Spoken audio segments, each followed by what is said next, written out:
Hello दोस्तों, आज मैं उस मूवी का एक्सप्लेनेशन करने जा रही हूँ जिसका मुझे 3 साल से इंतजार था। और अगर आपको इस मूवी के पहले पार्ट का भी एक्सप्लेनेशन चाहिए तो आप मुझे कमेंट करके बता सकते हैं। तो चलिए एक्सप्लेनेशन स्टार्ट करते हैं। कहानी की स्टार्टिंग में हमें आनंद को दिखाते हैं जो KGF 1 में रॉकी की कहानी सुना रहा था।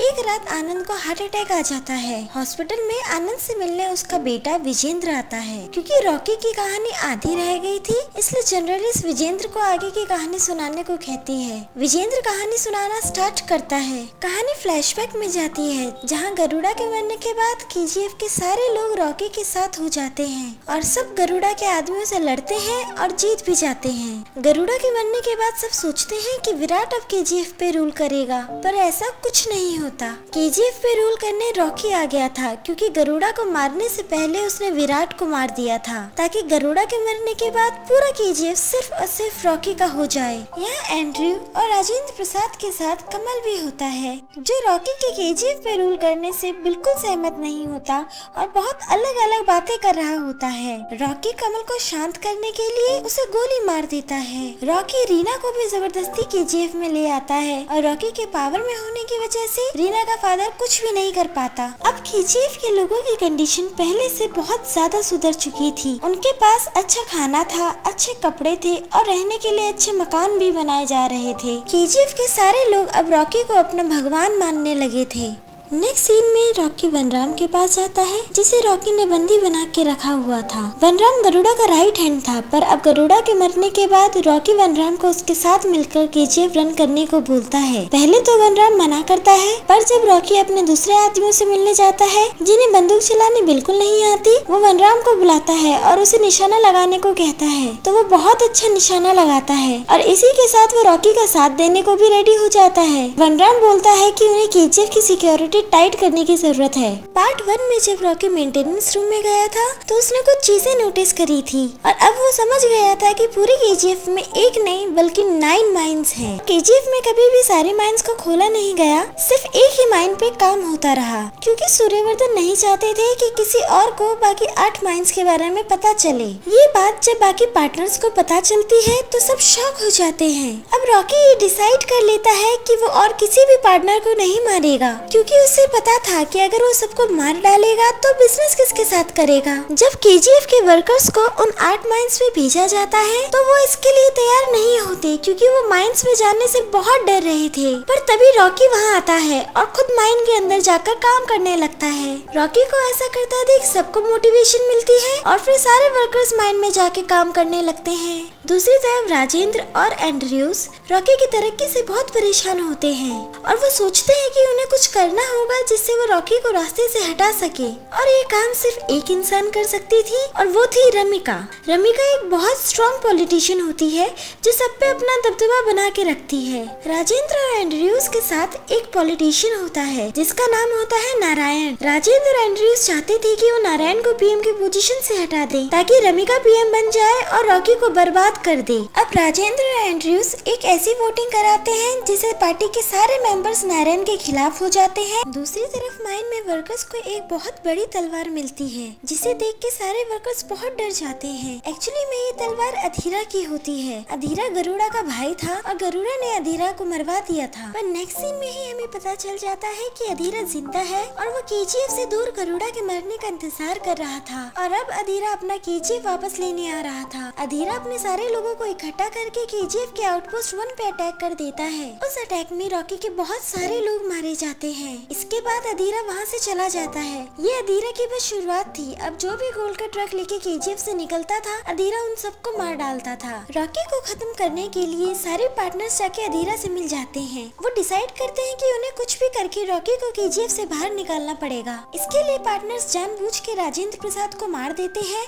और जब ये बात राजेंद्र की बेटी यानी रीना को पता चलती है तो वो KGF से निकल जाती है और उसी के पीछे रॉकी भी चला जाता है। आगे रास्ते में अधीरा के आदमी रीना को किडनैप कर लेते हैं। रॉकी रीना को बचाने जाता है और यहाँ होता है एक बहुत ही धमाकेदार एक्शन सीन। पर अधीरा दूर से रॉकी को देख रहा होता है और वो निशाना लगा के रॉकी को शूट कर देता है। मौका होते हुए भी अधीरा रॉकी को जान से नहीं मारता, क्योंकि वो जानता था कि केजीएफ के लोग रॉकी पे बहुत विश्वास करते हैं। और अब जब रॉकी ऐसी घायल हालत में केजीएफ जाएगा तो सारे लोगों का विश्वास टूट जाएगा। और होता भी यही है, जब रॉकी घायल हालत में केजीएफ पहुंचता है तो सब घबरा जाते हैं और उनका विश्वास हिल जाता है। दूसरी तरफ मुंबई में शेट्टी और जो भी लोग रॉकी के अगेंस्ट थे वो सब मिलके रॉकी के सपोर्टर्स को मार देते हैं। और अधीरा भी केजीएफ से निकलने वाले सारे ट्रक्स पे हमला करके सारे लोगों को मार देता है। इस वजह से पूरे केजीएफ में डर का माहौल होता है। इवन अब केजीएफ में सिर्फ 8 दिन का खाना बचा होता है। रॉकी अभी भी रिकवर नहीं कर पाया था, पर तभी शेट्टी का कॉल आता है। शेट्टी रॉकी के साथ बहुत हेलो दोस्तों,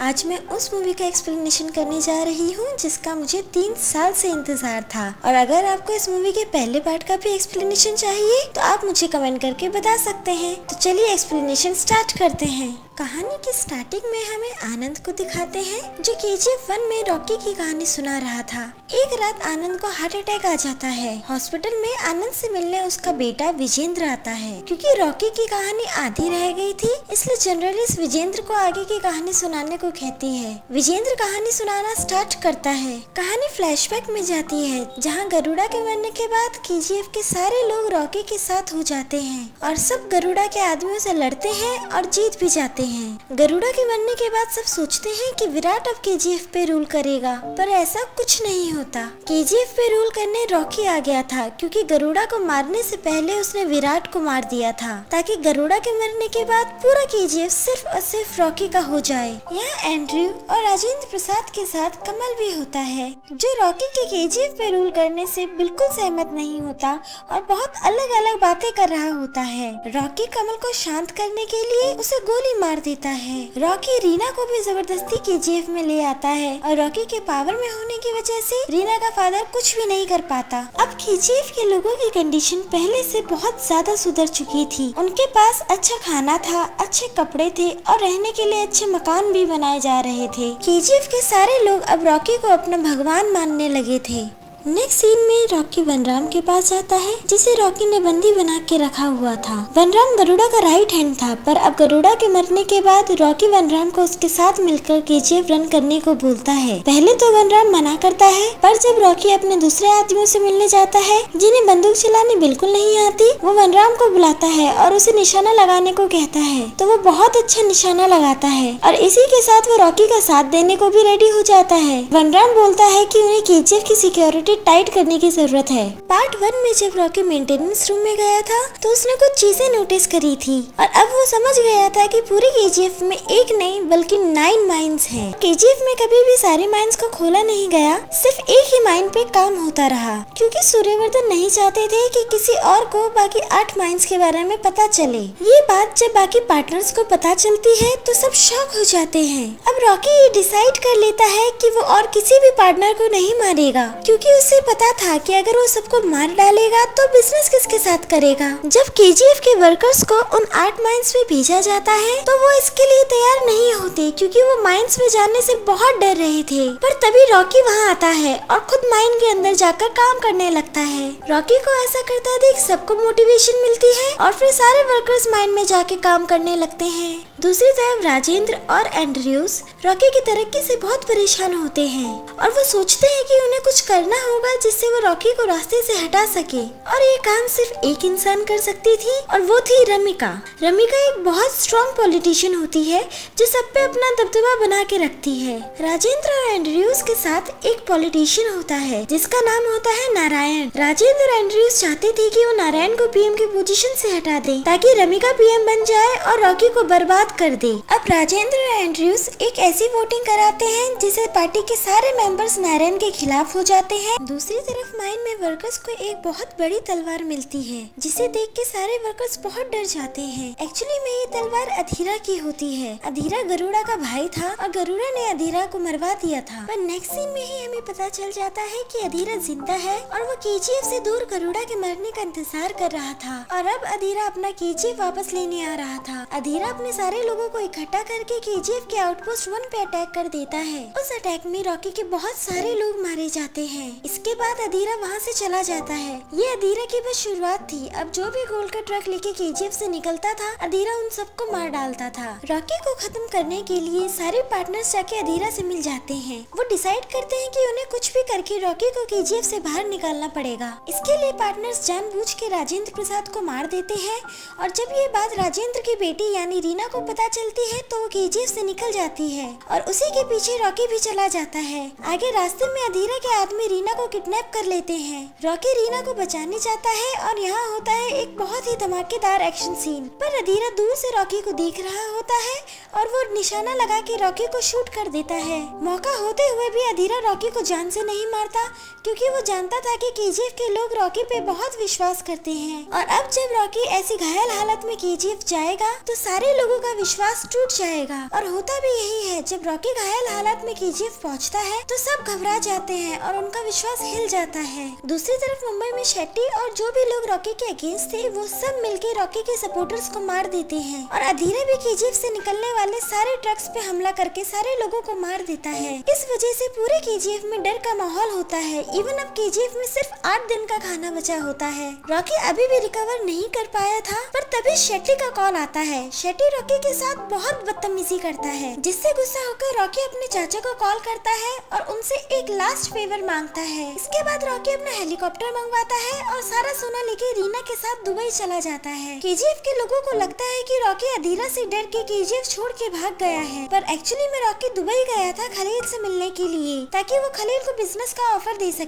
रॉकी खलील को ऑफर करता है कि वो अफ्रीका से सारा गोल्ड डायरेक्टली इंडिया लेकर आ सकता है पर खलील रॉकी को मना कर देता है क्योंकि रॉकी की अपनी ही हालत खराब होती है। पर तभी खलील को पता चलता है कि रॉकी ने अपने चाचा की हेल्प से मुंबई में जितने भी खलील के सपोर्टर थे उन सबको मरवा दिया है। अब खलील समझ जाता है कि रॉकी क्या चीज है, इसलिए वो रॉकी के साथ डील फिक्स कर देता है। अब रॉकी वापस केजीएफ आ जाता है और वनराम को सारे ट्रक्स केजीएफ से बाहर भेजने के लिए बोलता है। यहाँ अधीरा सारे ट्रक्स को आता देख अपनी आर्मी को रेडी कर देता है पर तभी एक ट्रक में से रॉकी निकलता है और उसके साथ होते हैं बहुत से लोग बहुत सारी औसम बंदूकों के साथ। रॉकी की गन्स के सामने अधीरा की सस्ती गन टिक नहीं पाती और अधीरा के बहुत से आदमी मर जाते हैं। इवन रॉकी एक बॉम्ब ब्लास्ट करता है जिसमें अधीरा भी बहुत बुरी तरह घायल हो जाता है पर इस बार रॉकी मौका होते हुए भी अधीरा को नहीं मारता। रॉकी नारायण की सरकार भी गिरने से बचा देता है। इवन रॉकी मुंबई जाकर शेट्टी को भी मार देता है और इस तरह रॉकी का बिजनेस और ज्यादा ग्रो करने लगता है क्योंकि अब गोल्ड एक माइन से नहीं बल्कि 9 माइन से निकलता था। और इसी तरह कुछ टाइम बीत जाता है और अब टाइम होता है दूसरे इलेक्शंस का। नारायण रॉकी को बोलता है कि उन्हें रमिका को मारना होगा क्योंकि अगर रमिका इलेक्शन जीत गई तो वो केजीएफ को बर्बाद कर देगी। पर रॉकी नारायण से बोलता है कि वो औरतों और बच्चों पे हाथ नहीं उठाता। कुछ टाइम बाद इलेक्शन का रिजल्ट आता है और रमिका जीत जाती है। रमिका के जीतते ही बहुत से लोग रमिका को केजीएफ और रॉकी के बारे में बताते हैं। रॉकी ने कुछ सालों में ही केजीएफ का बहुत ज्यादा डेवलपमेंट कर दिया था। वहाँ के वर्कर अब बहुत अच्छी लाइफ जी रहे थे। पर सब कुछ सुनने के बाद रमिका बोलती है कि कुछ भी करो चाहे पूरे इंडिया पे रेड डाल दो पर रॉकी के खिलाफ सबूत लेके आओ और उसे अरेस्ट करो। रॉकी को पकड़ने के लिए रमिका एक स्पेशल टीम भी बनाती है। नेक्स्ट सीन में हम आनंद को देखते हैं। वही आनंद